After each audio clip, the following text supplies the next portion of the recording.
Hey everybody, Christy Birchfield here. We are looking at Wisdom Squandered today, and we're going through Ecclesiastes. Today we're going to bring chapter 3, verses 16 through 22. Now, if you want to check out the rest of the series on this, make sure you click the link for the playlist that's down in the description below.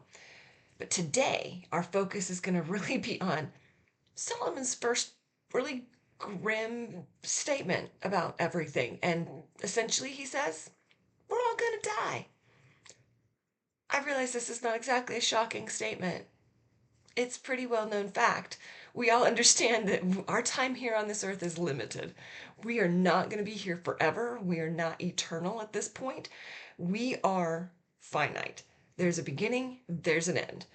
And in chapter 3, verse 17, he said to myself, God will bring into judgment both the righteous and the wicked, for there will be a time for every activity, a time to judge every deed.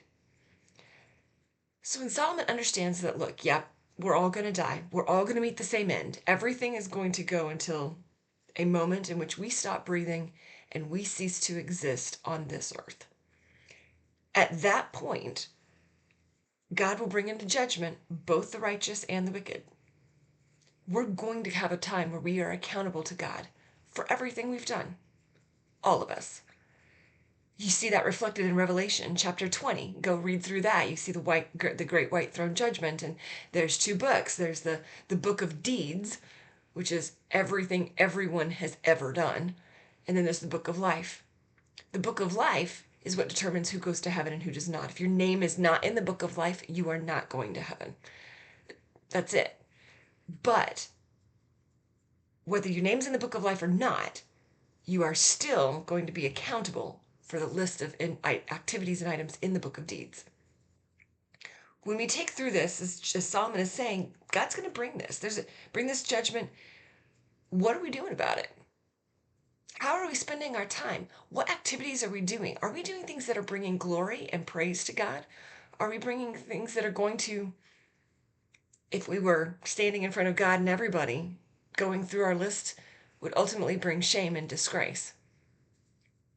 You see, we're going to be accountable to those things. There will come a day and a time when, just like Solomon says,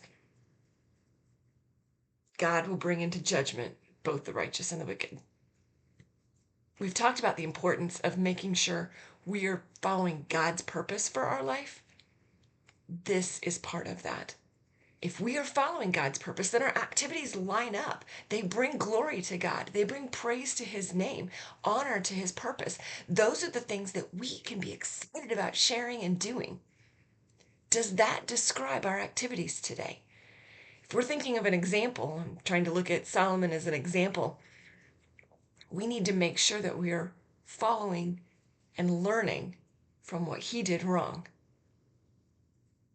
Take that and let's make sure that we're living out activities that we would be pleased and proud to have God display to the world. Thanks.